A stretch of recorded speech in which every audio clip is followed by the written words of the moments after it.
This video we are going to see about deployment.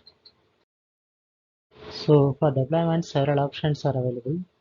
So which means we need to deploy our application using third-party tools. Like we can combine those things with like a Java, such a WAR file inside this Java or .NET exe application. Kind of things we can make this for external deployments.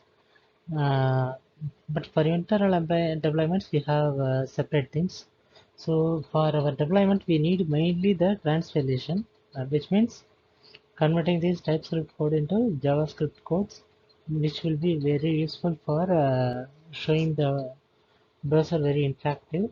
So those things we are going to cover in a little manner. As I said, we can use this third-party tools, or we can use the system.js builders for building these applications for deployment. So for Angular 8, we can use the ng-deploy to deploy our application.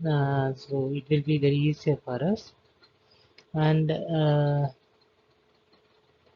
we need to bundle all these things that will be done by the ng-deploy command itself. Basic way to do this deployment is ng-build and ng-build-control. So which will be very easy for the Angular applications to deploy.